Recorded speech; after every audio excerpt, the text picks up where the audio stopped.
Hi hello friends, എല്ലാവർക്കും നമ്മുടെ സുമി മുഫാസ് മനസ്സിലോട്ട് സ്വാഗതം. നല്ലൊരു ഗുഡ് മോർണിംഗ് പറഞ്ഞുകൊണ്ട് തന്നെ നമ്മുടെ ഇന്നത്തെ ഇവർ വിവാഹിതരായാൽ എന്ന പരമ്പരയുടെ ഒരു ഫുൾ വിശേഷം കേട്ടാലോ. അപ്പോൾ നമ്മുടെ വീഡിയോസൊക്കെ നിങ്ങൾക്ക് ഇഷ്ടപ്പെടുകയാണെങ്കിൽ ഒന്ന് ലൈക്ക് അടിക്കാനും ഹൈപ്പ് ചെയ്യാനും മറന്നുകൊണ്ട് കേട്ടോ.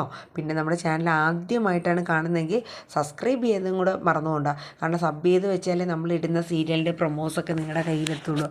പിന്നെ ഇതേ ചാനലിൽ തന്നെ നമ്മൾ എല്ലാ ദിവസവും രാത്രി 8 മണിക്ക് നമ്മുടെ കാറ്റത്തെ കിളിക്കൂടിൻ്റെ പിറ്റേ ദിവസത്തെ വിശേഷം കൂടെ അപ്ലോഡ് ചെയ്യുന്നുണ്ട്. അപ്പോൾ എല്ലാവരും നമ്മുടെ വീഡിയോ ഒന്ന് കണ്ട് സപ്പോർട്ട് ചെയ്യണം. അപ്പോൾ ഇവർ വിവാഹിതരായാൽ നമ്മുടെ അജയുടെയും ഭൂമിജയുടെയും പുതിയ വിശേഷങ്ങളൊക്കെ നമുക്കൊന്ന് കേൾക്കാം കേട്ടോ. ഇന്നത്തെ ഫുൾ വിശേഷം. അങ്ങനെ നമ്മുടെ ഭൂമി നമ്മുടെ സൗഭാഗ്യ ഭവനിലോട്ട് വരെയാണ് അല്ലേ. അങ്ങനെ സൗഭാഗ്യ ഭവനിൽ വന്ന് ആ വീടൊക്കെ കാണുമ്പോൾ നമ്മുടെ ഭൂമിക്ക് ഭയങ്കര സന്തോഷമാവുകയാണ്. കാരണം എന്ന് വെച്ചാൽ വല്ലാത്തൊരു പോസിറ്റീവ് എനർജിയാണ്. അപ്പോൾ ഇതിനിടയിൽ നമ്മുടെ അഞ്ജനയായിട്ടൊന്ന് ഇടഞ്ഞായിരുന്നു.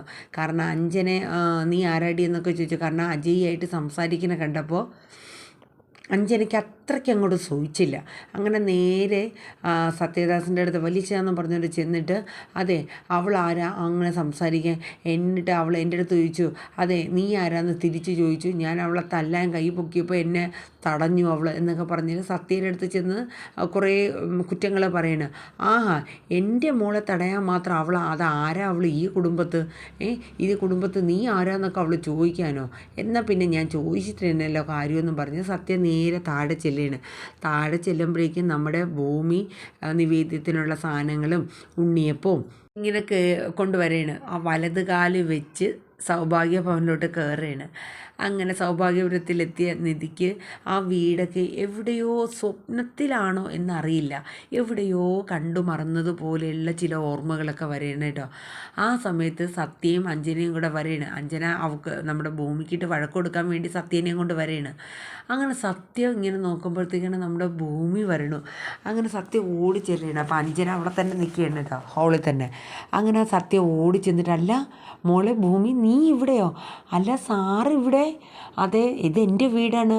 അപ്പോൾ അജയ് സാറ് അജയുടെ എൻ്റെ വീടാ മോളെ എന്ന് പറഞ്ഞു. ആണോ എന്ന് പറഞ്ഞ് ഭൂമി ഇങ്ങനെ ബ്ലിങ്കായിട്ട് നിൽക്കുകയാണ് കേട്ടോ. അപ്പോൾ പറഞ്ഞ് എനിക്ക് എൻ്റെ വീടടി മോളെ, എന്തൊക്കെയുണ്ട് വിശേഷങ്ങൾ? സുഖമായിട്ടിരിക്കുന്നു. അല്ല മോളെന്താ ഇവിടെ? അതെ പൂജയ്ക്കുള്ള പലഹാരങ്ങളും പായസവും ഒക്കെ ആയിട്ട് വന്നതാണെന്നൊക്കെ പറയാം. ആണോ? ആഹാ നല്ല കാര്യം. പിന്നെ ടീ ഷോപ്പൊക്കെ എങ്ങനെ പോകുന്നു മോളെ? സുഖമായിട്ടിരിക്കുന്നു. ഒന്നും കുഴപ്പമൊന്നുമില്ല. എന്നിട്ട് എന്തോ PSC എക്സാമിൻ്റെ കാര്യമൊക്കെ ചോദിക്കുന്നുണ്ട്. അത് എഴുതിയോ? അതിൻ്റെ ഒരു വേക്കൻസി ഉണ്ടായിരുന്നോ? അപ്പോൾ ഭൂമി പറയും ഇപ്പം അതിനുള്ള ഒരു മാനസികാവസ്ഥയൊന്നുമില്ല സാറേ. കാരണം ഞാൻ പറഞ്ഞില്ല അച്ഛൻ്റെ കുറച്ച് ഹെൽത്ത് ഇഷ്യൂസും കാര്യങ്ങളൊക്കെ ഉണ്ട്, അതൊക്കെ ശരിയാവും. അപ്പോൾ ഭൂമി പറയും സാറിൻ്റെ അനുഗ്രഹം എനിക്ക് എപ്പോഴും വേണമെന്ന് പറഞ്ഞിട്ട് സത്യയുടെ അനുഗ്രഹം മേടിക്കാനായിട്ടോ ഭൂമി. അങ്ങനെ സത്യയ്ക്ക് ഒരുപാട് സന്തോഷമായി. എന്തായാലും മോള് ചെല്ലെന്നൊക്കെ പറയണം. അപ്പോൾ അഞ്ജന നോക്കുമ്പോൾ അവക്കിട്ട് 2 കൊടുക്കാൻ വേണ്ടി പോയ ആളിതേ ഇപ്പം അവളെ അനുഗ്രഹിച്ച് അവളെ കൂടെ പറഞ്ഞ് സൊള്ളിക്കൊണ്ടിരിക്കുന്നു. അഞ്ജനയ്ക്ക് ഭയങ്കര ദേഷ്യം വരണം കേട്ടോ. അത് കഴിഞ്ഞ് അഞ്ജന നേരെ അവിടെ നിന്ന് പോകണം കേട്ടോ. അപ്പോൾ സത്യം വെളിയിലോട്ട് പോയി. അത് കഴിഞ്ഞ് പിന്നെ ഭൂമി ആ നിവേദ്യങ്ങളും സാധനങ്ങളൊക്കെ അവിടെ ഒരു സ്ഥലത്ത് ഒതുക്കി വയ്ക്കുന്നുണ്ട്. അപ്പോഴേക്കും നമ്മുടെ സംഗീത വരുന്നുണ്ട്. അപ്പോൾ സംഗീത നോക്കുമ്പോൾ ഭൂമി വന്നിട്ടുണ്ട്. ആഹാ മോളെ നീ എപ്പോഴാണ് വന്നതെന്നൊക്കെ ചോദിച്ച് സംഗീത ഭൂമിയുടെ അടുത്ത് സംസാരിക്കുന്നുണ്ട് കേട്ടോ. ഈ സമയം നമ്മുടെ അഞ്ജന ചെന്ന് നമ്മുടെ ഭവാനീനെ വിളിച്ചുകൊണ്ട് വരികയാണ്. എന്നിട്ട് അവളെ കാണിച്ചു കൊടുക്കുന്നത്. എന്നിട്ട് പറയും ഇവിടെ എല്ലാവർക്കും ഭയങ്കര കാര്യമാണല്ലോ അമ്മേ, അവൾ ആരാ? അവൾ അജയായിട്ടും ഭയങ്കര ഒരു ഇതൊക്കെയാണല്ലോ, എനിക്ക് മനസ്സിലാവുന്നില്ല. അവൾ ആരാ? അപ്പോൾ ഭവാനി ഒന്ന് നോക്കുന്നുണ്ട്. കാഴ്ചയ്ക്കും എല്ലാം കൊണ്ട് നല്ല മിടുക്കിയായിട്ടൊരു പെൺകുട്ടി. അജയ്ക്കൊക്കെ ഇനി അവളോടൊരു ഇഷ്ടവും താല്പര്യമൊക്കെ തോന്നുമോ? കാരണം എല്ലാവർക്കും ഭയങ്കര ഒരു ഇഷ്ടം തോന്നുകയാണ്. അപ്പോൾ അഞ്ജനയ്ക്ക് ദേഷ്യം വന്നിട്ട് പാടില്ല, എങ്ങനെയായാലും വേണ്ടില്ല അവൾ ഈ വീട്ടിൽ കിടന്ന് വിളയാടനെ കണ്ടിട്ട് എനിക്ക് ദേഷ്യം വരികയാണ് കേട്ടോ അമ്മയെന്നൊക്കെ പറയണം കേട്ടോ. അങ്ങനെ അത് കഴിഞ്ഞ് പിന്നെ കാണിക്കുന്നത് നമ്മുടെ സൗഭാഗ്യമ്മ വരെയാണ്. അപ്പോൾ വന്നു കഴിയുമ്പോൾ നമ്മുടെ അഞ്ജനയെ കാണുമ്പോൾ ചോദിക്കും ഭവാനി എവളോട് ഈ ഡ്രസ്സ് ഇടാനാണോ പറഞ്ഞത്? ഒരു സാരി ഉടുക്കാനല്ലേ പറഞ്ഞത്? അപ്പോൾ ഭവാനി പറഞ്ഞു അമ്മേ അവൾ എഴുന്നേക്കാൻ വൈകിപ്പോയി അതുകൊണ്ടാന്ന് പറഞ്ഞു. അഞ്ജന ഇങ്ങനെ സാരി ഉടുക്കും, അഞ്ജനയ്ക്ക് ഇഷ്ടവുമല്ല എന്നിങ്ങനെ പറഞ്ഞു കേട്ടോ. അപ്പോഴേക്കും സൗഭാഗ്യം പറഞ്ഞു അതെ എഴുന്നേക്കാൻ വൈകിയത് കൊണ്ടല്ല, ഇവിടെ താമസിക്കുമ്പോൾ നമ്മുടെ ചിട്ടകൾ പാലിക്കാൻ കുറച്ച് ബുദ്ധിമുട്ട്. ഞാൻ എൻ്റെ ചെറുമോള് പറയണ കേട്ട് ജീവിക്കണം അല്ലേ, എനിക്ക് ഒരു നിർബന്ധവും ഇല്ല ഇവിടെ താമസിക്കണം എന്നുള്ളത്. ചെറുമോള് മനസ്സിലായ? ഇവിടുത്തെ ചിട്ടാവട്ടങ്ങളും അതൊക്കെ അനുസരിച്ച് പാലിച്ച് പോകണം. അങ്ങനെ അഞ്ജനയെ വഴക്ക് പറഞ്ഞുകൊണ്ടിരിക്കുന്ന സമയത്താണ് മുത്തശ്ശി ഭൂമിയെ കാണുന്നത്. അങ്ങനെ മുത്തശ്ശി നേരെ ഭൂമിയുടെ അടുത്തോട്ട് ചെന്ന് കഴിയുമ്പോഴേക്കും ഭൂമിയെ കാണുമ്പോൾ തന്നെ മോളെത്തിയോ എന്നൊക്കെ ചോദിക്കും. എന്നിട്ട് ഭൂമി മുത്തശ്ശിയുടെ കാല് തൊട്ട് അനുഗ്രഹം മേടിക്കണു. ഇതൊക്കെ അഞ്ജനയും ഭവാനിയും കാണുകയാണ്. എന്നിട്ട് മുത്തശ്ശി ചേർത്ത് പിടിക്കുകയാണ് നമ്മുടെ ഭൂമീനെ. അതും കൂടെ കണ്ടു കഴിഞ്ഞപ്പോൾ ഭവാനിക്കും അങ്ങോട്ട് ഭയങ്കര ദേഷ്യം വരെയാണ് കേട്ടോ. ഇവർക്കൊക്കെ ഇത്രയ്ക്ക് കാര്യമോ, ഇവളാരാ ഇത് എന്നുള്ള രീതിയിൽ. അപ്പോഴേക്കും മുത്തശ്ശി ഭൂമിയുടെ അടുത്ത് പറയും, അതേ മോളെ, ഇന്നിവിടെ ഫുള്ളുണ്ടാവണം കേട്ടോ. അയ്യോ മുത്തശ്ശി, ഞാൻ ഒരു പാത്രം കൂടെ എടുക്കാനുണ്ട് നിവേദ്യത്തിൻ്റെ, അതും കൂടെ കൊണ്ടുവന്നാൽ പിന്നെ ഞാൻ പോകട്ടെ എന്ന് ചോദിച്ചു. പാടില്ല, അതെ അച്ഛൻ ഇപ്പം അതും കൊണ്ട് വരും. എന്നാൽ അച്ഛനും മോളും ഇവിടെ പൂജ തീരുന്നവരെ നിൽക്കുകയും വേണം.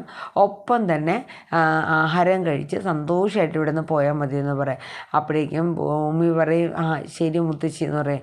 അങ്ങനെ ഭൂമിയെ കൊണ്ടുവന്ന സാധനങ്ങളൊക്കെ എടുത്ത് വയ്ക്കുകയാണ്. അപ്പോഴേക്കും ജ്യോത്സ്യം വരെയാണ് കേട്ടോ. ജ്യോത്സ്യം വന്നിട്ട് നമ്മുടെ സൗഭാഗ്യമൂർത്തി അമ്മയോട് ചോദിക്കാം, നമുക്ക് പൂജയും കാര്യങ്ങളും തുടങ്ങാമല്ലോ എന്ന് പറയാം. അങ്ങനെ പുള്ളി പൂജയ്ക്കായിട്ടുള്ള ഇരിപ്പും കാര്യങ്ങളൊക്കെ തുടങ്ങുകയാണ്.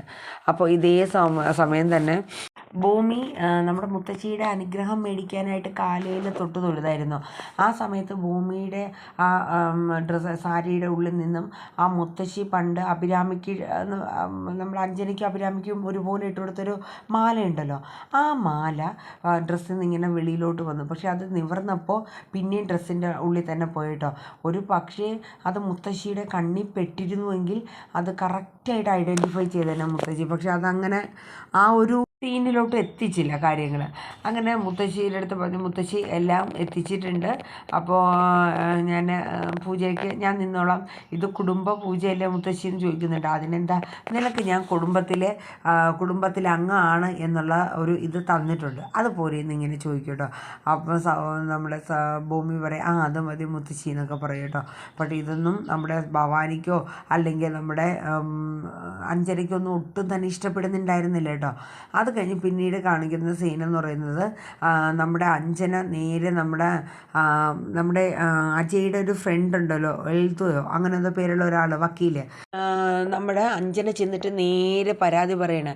അപ്പം അങ്കിളേന്ന് വിളിച്ചുകൊണ്ടാണ് ചെല്ലണത് കേട്ടോ. അപ്പം നമ്മുടെ വക്കീൽ പറയും, അയ്യോ എനിക്ക് അതിനുള്ള പ്രായമൊന്നുമില്ല, എന്നെയാണോ അങ്കിളെന്ന് വിളിക്കുന്നത്? അങ്കിൾ അല്ലെങ്കിൽ ബ്രദർ എന്തെങ്കിലും ആയിക്കോട്ടെ. അതെ, ഇവിടെ ഇവിടെ കിടന്ന് വലിയ വിളയാടൽ, അജയുമായിട്ട് ഭയങ്കര സംസാരം, എനിക്ക് തീരെ പിടിക്കുന്നില്ല. അപ്പോൾ പറഞ്ഞ അവളെ എന്നാ ഒന്ന് കാണണമല്ലോ, ഇന്ന ഒരു വകുപ്പിൽപ്പെടുത്തി നമുക്ക് അവളെ കൊടുക്കാമെന്ന് പറയാം. അങ്ങനെ നമ്മുടെ വക്കീലിനെയും കൊണ്ട് നമ്മുടെ അഞ്ജന നേരെ ഹോളിലോട്ട് ചെല്ലുകയാണ്. എൻ്റെ ഭൂമിയെ കാണിച്ചു കൊടുക്കുക. അങ്ങനെ ഭൂമിയെ കാണുമ്പോഴത്തേക്ക് വക്കീൽ അതിശയിക്കുകയാണ്. ഇതാരാണ് ഭൂമി? അല്ല ഇതാരാ, വക്കീലോ? എന്തൊക്കെയുണ്ട് എന്നൊക്കെ ചോദിച്ച് വിശേഷം ചോദിക്കണം. അപ്പോൾ അഞ്ജന ഇങ്ങനെ അതിശയിക്കണം കേട്ടോ. അവളെ ക്വസ്റ്റ്യൻ ചെയ്യാൻ വേണ്ടി കൊണ്ടുവന്ന ആളിപ്പോൾ അവളുമായിട്ട് വിശേഷം ചോദിച്ചുകൊണ്ടിരിക്കണോ? അവൾ കണ്ണുകൊണ്ട് അഞ്ജന കാണിക്കണം, വക്കീലിൻ്റെ അടുത്ത് ചോദിക്കുന്നത്. അപ്പോൾ വക്കീലിന് വല്ലതും പറയാൻ പറ്റുമോ? കാരണം ഭൂമിയായിട്ട് പണ്ട് മുതലേ പരിചയമുള്ള ഒരാളാണ്, അതുകൊണ്ട് അങ്ങോട്ടും ഇങ്ങോട്ടും ഒന്നും പറയാൻ പറ്റിയൊരു സിറ്റുവേഷനല്ല. എന്നിട്ട് പറയും, ഇവിടെ എന്താ, അപ്പോൾ ഞാൻ പൂജയുടെ സാധനങ്ങളൊക്കെ കൊണ്ടുവന്നതാണെന്നും പറഞ്ഞ് ഭൂമി പറയണേ. പിന്നെ ഇപ്പോൾ എങ്ങനെയുണ്ട്, കേസൊക്കെ ഉണ്ടോയെന്ന് ചോദിക്കും. കുഴപ്പമില്ല, അങ്ങനെ ഇങ്ങനെയൊക്കെ പോണു എന്നൊക്കെ പറയും കേട്ടോ. അങ്ങനെ അത് കഴിഞ്ഞിട്ട് പതുക്കെ അവിടെ നിന്ന് എസ്കേപ്പ് ആവണം നമ്മുടെ വക്കീൽ. അപ്പോഴേക്കും ഭൂമി പിന്നെ അങ്ങോട്ട് മാറുകയാണ്. ആ സമയം നമ്മുടെ അഞ്ജന വക്കീലിൻ്റെ പുറകെ എത്തുകയാണ്. അങ്കിളേന്ന്, അയ്യോ എന്നെ അങ്കിളേന്ന് വിളിക്കില്ലേ, എന്തെങ്കിലും ആവട്ടെ, എന്നാൽ ബ്രദറെ, അതെ നിങ്ങൾ അവളുടെ അടുത്ത് ചെന്നിട്ട് എന്തൊന്നും മിണ്ടാത്തതെന്ന് ചോദിച്ചപ്പോൾ, അതെ ഇതായിരുന്നു ആള്, അതെ ഇവളെ സൂക്ഷിക്കണം, അജയായിട്ട് ഇവൾക്ക് എന്തോ ഒരു കണക്ഷനുണ്ട്.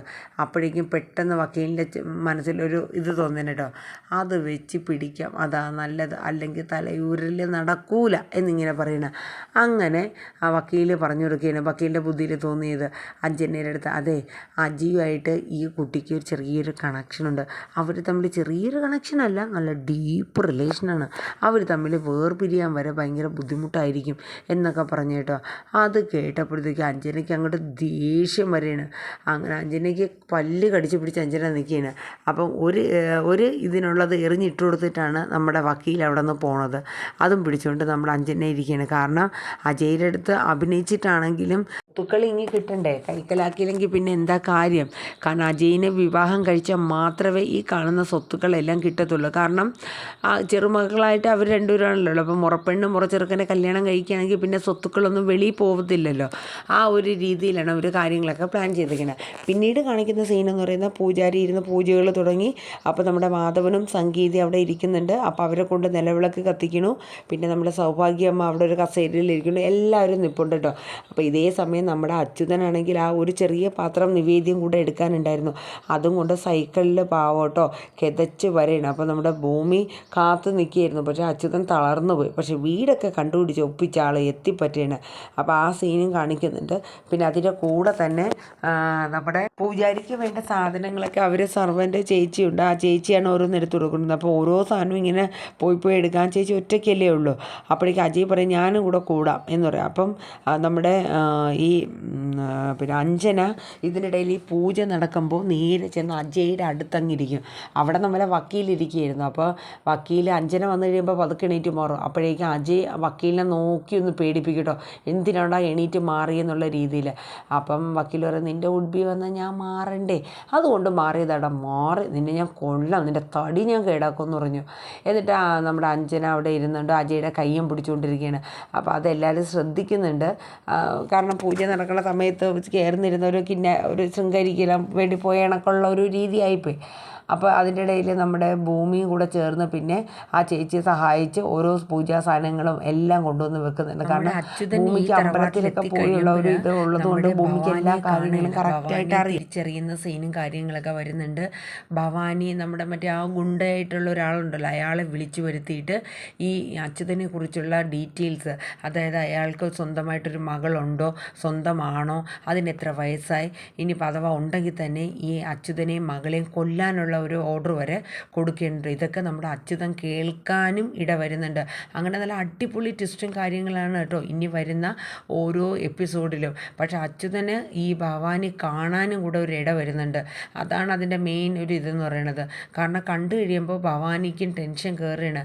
കാരണം ഇയാൾ ഈ വീടുമായിട്ട് എന്താ ബന്ധം, അവസാനം എല്ലാം അറിയുന്നുണ്ട്. അപ്പോൾ അത് ഭയങ്കര ഒരു എപ്പിസോഡും കാര്യങ്ങളാണ് ഇനി വരുന്ന ഓരോ ദിവസങ്ങളിൽ. അപ്പോൾ നമുക്ക് നോക്കാം ഏതൊക്കെ രീതിയിലാണ് നമ്മുടെ ഇവർ വിവാഹിതരായാൽ എന്ന പരമ്പര പോകുന്നത് എന്നുള്ളതൊക്കെ നമുക്ക് നോക്കി തന്നെ മനസ്സിലാക്കാമല്ലോ. നല്ല അടിപൊളി ട്വിസ്റ്റ് സീനാട്ടോ ഇനി വരാനുള്ളതൊക്കെ. അപ്പോൾ ആ രീതിയിലൊക്കെയാണ് കാണിച്ച് നമ്മുടെ ഇന്നത്തെ ഫുൾ വിശേഷം വൈൻഡപ്പ് ചെയ്യുന്നത് കേട്ടോ. അപ്പോൾ എല്ലാവരും നമ്മുടെ വീഡിയോസൊക്കെ ഒന്ന് കേൾക്കുക. അതോടൊപ്പം തന്നെ നമ്മുടെ ചാനൽ ആദ്യമായിട്ടാണ് സബ്സ്ക്രൈബ് ചെയ്തിരിക്കുന്നതെങ്കിൽ ഒന്ന് സബ് ചെയ്ത് സപ്പോർട്ട് ചെയ്യുക. അപ്പോൾ എല്ലാവർക്കും നല്ലൊരു ശുഭരാത്രി പറഞ്ഞുകൊണ്ട് നിർത്തുന്നു. Tata, bye bye, take care, thank you.